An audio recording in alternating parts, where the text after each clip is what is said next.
In this video, we will explore the top 25 interview questions that aspiring preschool assistant teachers may encounter. Each question will be accompanied by effective answers to help you prepare confidently and impressively for your upcoming interview. We will also discuss essential tips on how to present your qualifications and experiences effectively. This comprehensive guide aims to equip you with the knowledge needed to succeed in your pursuit of a rewarding teaching career. 1. What motivated you to pursue a career as a preschool teacher assistant? Pursuing a career as a preschool teacher assistant was driven by my passion for nurturing young minds. I believe that the early years are crucial for a child's development, and I am excited to contribute to their growth and learning. Working with children allows me to be creative and engage in meaningful interactions. I find joy in helping them discover new concepts and developing essential skills. The opportunity to support the lead teacher and foster a positive learning environment motivates me daily, as I aim to make a lasting impact on each child's life. 2. Can you describe your experience working with young children? What age group have you worked with? I have had the privilege of working with children aged 3 to 5 years in various educational settings. My experience includes assisting in daily classroom activities, helping with lesson planning, and fostering a creative environment where children can explore and learn. I have engaged in activities such as storytime, arts and crafts, and group games that promote social skills and cognitive development. Observing children's unique personalities and learning styles has allowed me to tailor my approach, ensuring each child feels valued and encouraged in their learning journey. 3. What do you know about our preschool and its educational philosophy? I have researched your preschool and appreciate its commitment to holistic development, focusing on social, emotional, cognitive, and physical growth. Your emphasis on play-based learning aligns with best practices in early childhood education, allowing children to explore and learn in a nurturing environment. I admire your approach of fostering creativity and critical thinking through hands-on activities and collaborative learning.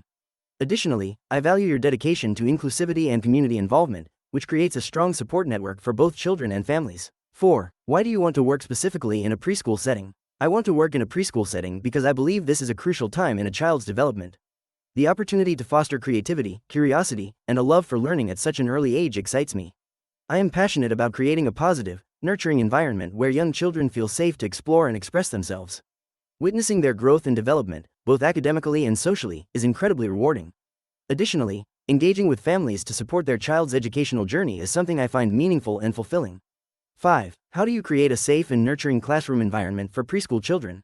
Creating a safe and nurturing classroom environment for preschool children involves several key practices. First, I ensure that the physical space is child-friendly, with age-appropriate furniture and materials that minimize hazards. Establishing clear routines helps children feel secure, as they know what to expect throughout the day. I foster positive relationships by being attentive, approachable, and responsive to their needs.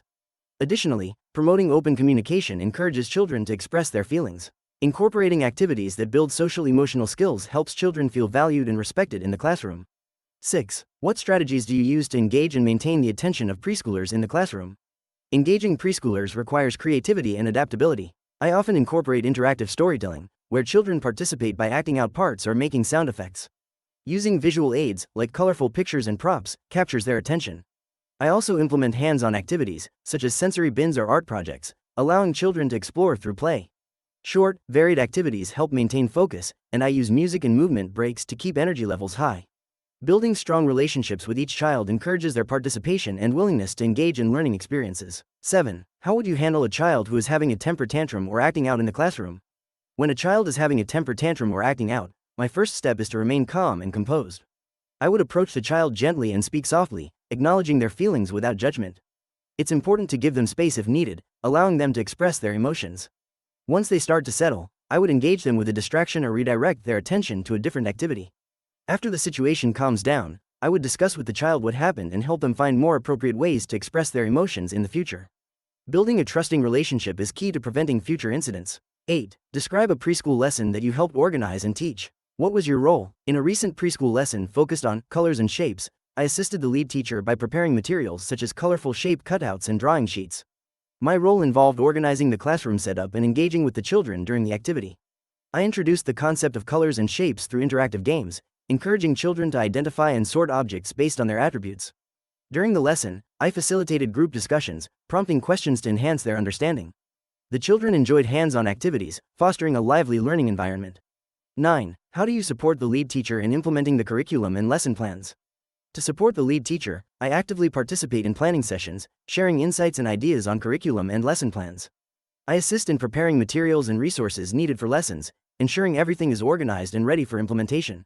During lessons, I help facilitate activities, manage small groups, and provide individualized attention to children as needed. I also observe the dynamics of the classroom, offering feedback to the lead teacher on what strategies are effective and where adjustments might be beneficial, creating a collaborative and supportive environment. 10. What methods do you use to promote language development and literacy in young children? To promote language development and literacy, I incorporate a variety of interactive activities. Storytime is essential. I choose engaging books and encourage children to participate by predicting outcomes or discussing characters.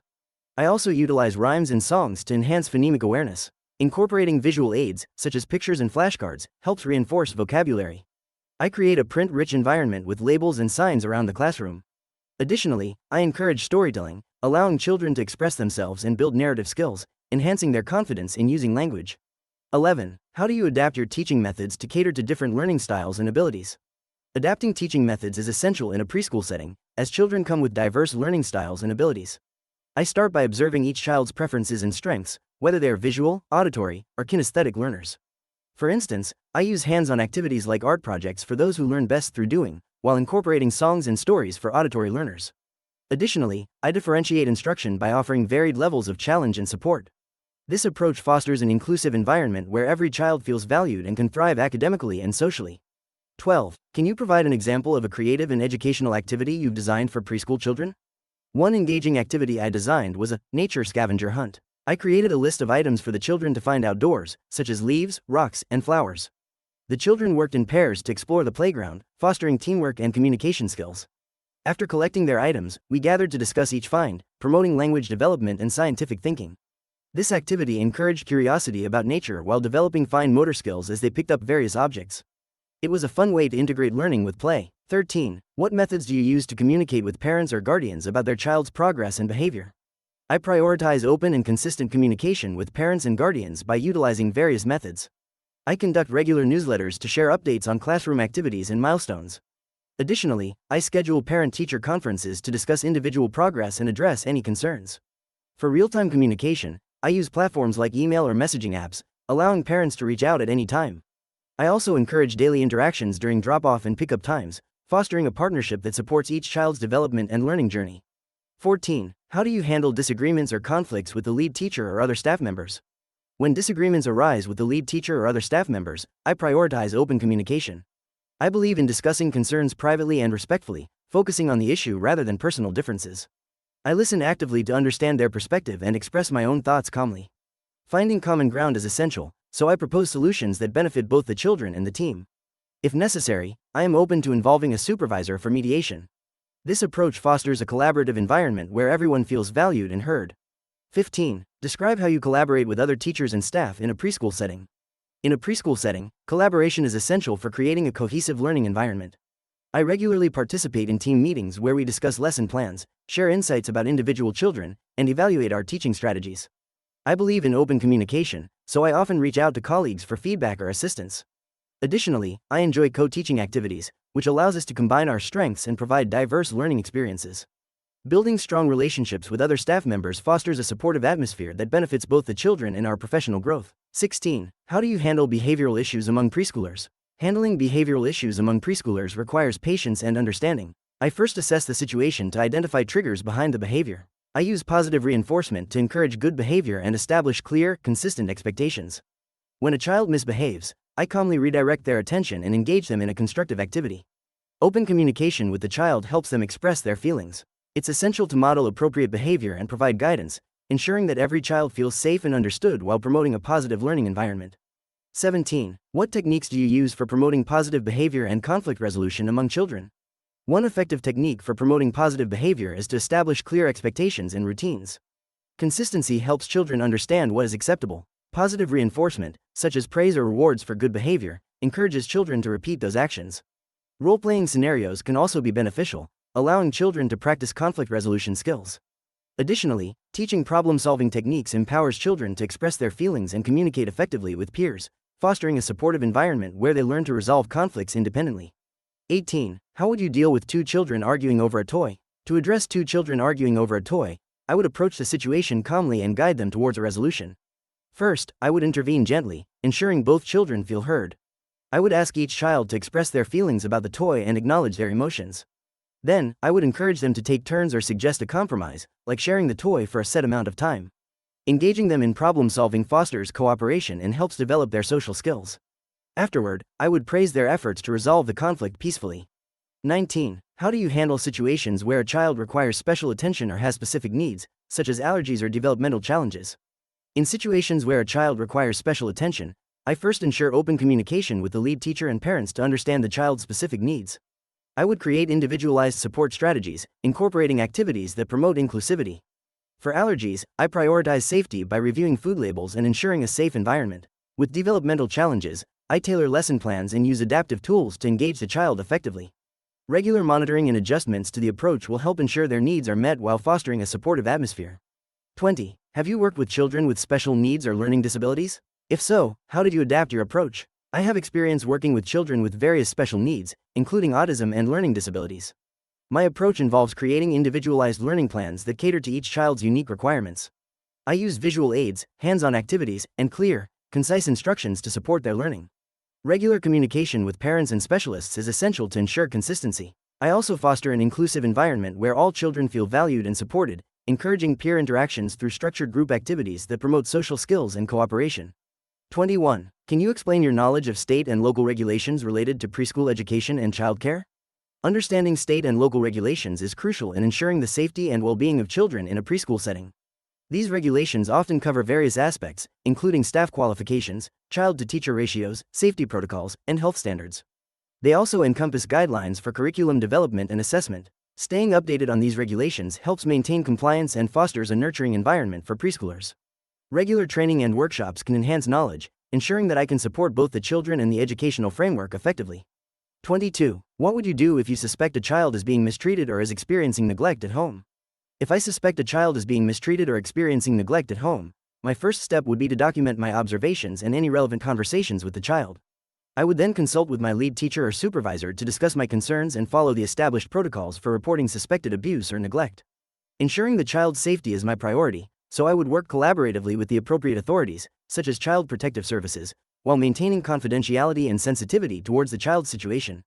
It is crucial to approach this matter with care and professionalism. 23. What is your proudest work achievement in early childhood education? One of my proudest work achievements in early childhood education was successfully implementing a literacy program that significantly improved children's reading skills. I collaborated with my colleagues to create engaging activities that fostered a love for reading. The program culminated in a reading celebration, where children showcased their progress to parents. Witnessing their excitement and confidence as they read aloud was incredibly rewarding.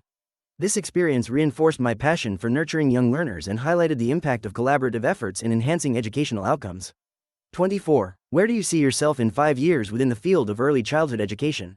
In 5 years, I envision myself taking on a more advanced role within early childhood education, perhaps as a lead teacher or an educational coordinator.